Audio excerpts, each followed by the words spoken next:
Everything you experience is an echo. Not a coincidence, not a punishment, an energetic reflection of your own frequency reverberating through the quantum field. Every thought you release, every emotion you sustain, travels outward like a wave through an invisible ocean of potential. And that wave always returns, carrying with it the precise vibration that sent it forth. The universe doesn't judge or interpret, it mirrors. You call it karma, fate, or manifestation. Physics calls it resonance. Whatever your field emits, the quantum environment amplifies. Imagine life not as a sequence of random events but as a standing wave, a feedback loop between your inner state and external form. Your consciousness vibrates, the field responds, and together you create the music of your reality. Every moment is that sound echoing back. We think we're speaking words into space, but space is not empty, it's listening. Every intention, spoken or silent, leaves an imprint in the field. Your fears whisper just as loudly as your desires. Quantum mechanics reveals that observation changes outcome. But few understand that emotion modulates observation. Feeling is frequency. When emotion fuses with attention, it becomes a carrier wave that programs reality. That's why prayer, meditation, visualization, they work when they are coherent. When thought and feeling are aligned, they form a signal strong enough to rearrange matter itself. When they conflict, the field receives static. And static returns as chaos. Your world doesn't ignore you, it simply plays back the clearest signal you send. The ancient mystics called it reflection. Modern science calls it resonance. Both describe the same truth. The outer world is the echo chamber of the inner. Every time you react, you reinforce frequency. Anger attracts echo chambers of conflict. Gratitude attracts patterns of abundance. Not as philosophy but as wave interference. Like tuning forks vibrating together, frequencies seek coherence. You cannot broadcast fear and receive peace. The physics won't allow it. Because peace vibrates at a different wavelength. Change your signal and the universe must retune around you. You don't attract what you want. You attract what you are currently resonating as. That's the law of the echo. Imagine standing in a vast canyon. You shout, "I am lost," and the canyon returns, "I am lost." You shout, "I am free," and the canyon returns, "I am free." The universe functions exactly the same way. It's an intelligent acoustic field. Most people mistake the echo for the cause. They blame the reflection for the sound they made. They curse the mirror instead of changing the expression. But once you realize that life is responsive rather than random, responsibility becomes liberation. You stop pleading for miracles and start tuning your own frequency. The quantum echo doesn't punish or reward. It simply repeats. Until you change the tone of your voice within consciousness, the song remains the same. Frequency is the true language of creation. Words are symbols, vibration is syntax. The heart speaks this language fluently. Every beat emits an electromagnetic pulse measurable several feet beyond the body. That pulse carries emotional information directly into the field. When the heart and mind synchronize, the waveform becomes coherent. Coherence is power. It means your energy travels undistorted, clear, directed, efficient. Reality responds immediately. When the heart is chaotic, the signal scatters. You feel unheard by the universe, but the universe is simply reflecting noise. To be heard, you must feel harmony. The more coherent your inner rhythm, the louder your echo in the field. Every coincidence is an echo in disguise. Synchronicity is not luck, it's resonance made visible. When your vibration aligns with a possibility, that possibility materializes as event. Think of reality as a vast hall of mirrors. Every mirror responds to specific frequencies of light. When you emit a certain vibration, only the mirrors tuned to that wavelength reflect you back. That's why similar patterns appear. People, opportunities, lessons, all reflecting the same frequency signature. Change the vibration and the mirrors shift. The hall rearranges. You're not trapped in the maze, you're projecting it. We are transmitters of subtle sound. Even thoughts have tone. Each carries amplitude proportional to emotion. The louder the feeling, the farther the wave travels through the quantum medium. This is why trauma echoes across decades. It was sent with intensity.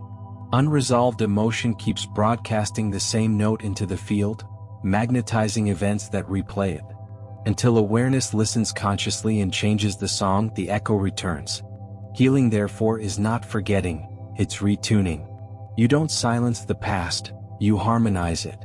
Every act of forgiveness adjusts the waveform of memory. The moment it reaches coherence, the echo fades into silence. Awareness itself is the tuner. You cannot stop the universe from echoing, but you can choose what it echoes back. Each moment you focus, you tune the station of reality. If you dwell on lack, you amplify lack. If you rest in gratitude, abundance amplifies. The field does not choose sides, it reflects frequencies. This is why meditation feels like peace. It quiets scattered signals. Silence resets the transmitter. From that stillness, new resonance can emerge.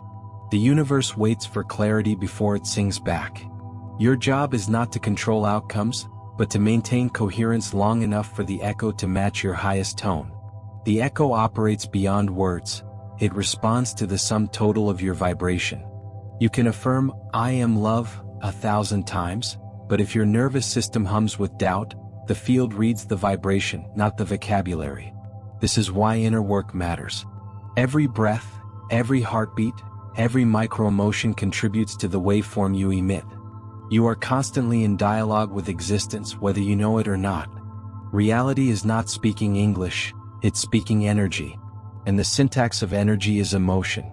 Feelings are commands disguised as sensations. They instruct the field how to organize around you. The universe doesn't need your words, it's fluent in your frequency. In moments of stillness, you can sense the echo returning. A subtle feedback, opportunities appearing, people texting, signs repeating. These are not coincidences. They are wave interference patterns, proof that your signal reached the field and bounced back. When something repeats in your life, ask not, "Why again?" but "What frequency am I replaying?" Patterns persist because the tone hasn't changed. The echo grows fainter when you shift vibration, first emotionally, then physically. Energy always leads form. Change feeling, and matter must eventually rearrange. It's not magic. It's acoustics of consciousness. The loudest signal you emit is belief. Belief is emotion repeated until the body memorizes it. Your biology becomes an instrument tuned to your convictions. If you believe life is hard, your nervous system tightens, hormones align, perception filters for evidence, and the field faithfully echoes hard. Change belief and your biology detunes from struggle. The echo returns softer, warmer, more fluid. This is neuroplasticity meeting quantum coherence. When thought and emotion rewire together, the universe updates its reflection. Belief is the code, feeling is the carrier, the field is the screen. Change the code and the movie changes. Sometimes the echo delays, not to punish you but to test coherence. The field measures consistency, not intensity. A single flash of positivity cannot overwrite years of habitual vibration. But every time you choose awareness instead of reaction, you shift the baseline slightly higher. Those micro shifts accumulate until the field reaches tipping point. Then, suddenly, everything rearranges at once. Relationships, opportunities, health. You call it miracle, the universe calls it synchronization. Echoes take time to align with new tone, just as sound needs distance to return. Patience is not waiting, it's resonance settling.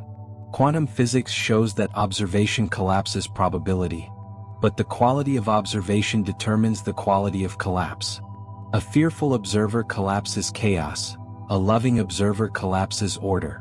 This is why presence heals. When you look at any part of yourself without judgment, coherence forms instantly. The field mirrors that compassion as harmony in circumstances. You don't have to fix what you see, you just have to see it clearly. Because clear observation emits the purest frequency of all, awareness. And awareness dissolves distortion simply by existing. That's the most profound echo, reality reorganizing around acceptance. Think of every relationship as a duet of resonance. Two fields interacting, amplifying certain notes, softening others. When harmony fades, it's not betrayal, it's detuning. When connection deepens, it's alignment. You cannot hold on to those whose vibration no longer matches yours. To do so is to fight physics. Let the echo fade with grace. New frequencies will meet you naturally when coherence returns. The field never leaves a vacuum. It fills resonance with resonance. As you evolve, your chorus changes. That's growth singing through you. There are moments when the echo turns silent, when nothing seems to respond. This void is sacred. It's not absence but absorption, the field recalibrating before reflecting anew. Silence is the space where your next frequency gestates. Most people panic here, thinking life has abandoned them. But the universe is simply listening, waiting for your new tone to stabilize. Don't rush the echo. Let stillness complete the loop. When the reflection returns, it will carry more coherence than ever before. Creation is a conversation, not a command. Silence is the universe taking a breath before it answers. The more conscious you become, the faster the echo. At low awareness, feedback feels delayed. At high awareness, response is instantaneous. Synchronicities multiply because the loop shortens. Eventually, thought and manifestation merge. You think and reality ripples immediately. That's mastery, coherence so pure that the field responds in real time. You've become transparent to energy, resistance dissolved. This is not supernatural, it's natural at higher coherence. When signal clarity reaches unity, reflection becomes creation. You no longer wait for echoes, you speak as the source of sound itself. At this stage, gratitude becomes automatic. Because you realize reality was never against you, it was always answering you. Even pain was feedback, guiding you toward harmony. Gratitude recalibrates every echo retroactively. By thanking the past, you alter its frequency. Echoes that once carried sorrow now return as wisdom. Every memory becomes music. That's the secret of evolution, turning noise into symphony. The universe keeps every sound, but transforms discord into melody the moment you love it. Love is the ultimate sound engineer. You begin to perceive energy as soundless music, a hum beneath everything. It rises in waves when you're inspired, softens when you're still. This hum is the heartbeat of creation, the baseline tone of existence. When you attune to it, fear disappears. Because you realize you were never alone in the echo chamber. The field has been singing with you all along. Every heartbeat, every breath, is duet between self and cosmos. You stop shouting to be heard. You start listening to belong. That's when the echo turns into communion. Eventually, you reach resonance so pure that the idea of separation dissolves. There is no me sending and universe replying, only one field vibrating within itself. Observer and observed, sound and echo, wave and return, all one movement. This is enlightenment stripped of mystery. Awareness recognizing its own reverberation. Every thought becomes sacred because it shapes the next harmony. Every silence becomes divine because it holds infinite music. You realize creation isn't happening around you, it's happening as you. The echo was never outside, it was consciousness listening to itself. Close your eyes. Feel the vibration beneath thought, that steady hum. That's your frequency speaking to the cosmos. Now feel the subtle answering pulse. That's the cosmos speaking back. Together they form the song of existence. Call and response, echo and origin, one eternal conversation. You are both voice and silence, sender and receiver, wave and stillness. The quantum echo is not something to control, it's something to harmonize with. Once you learn its rhythm, life stops being random and becomes symphonic. You are not shouting into emptiness. You are surrounded by infinite resonance. And everything you feel, think, and love, the universe is echoing it back.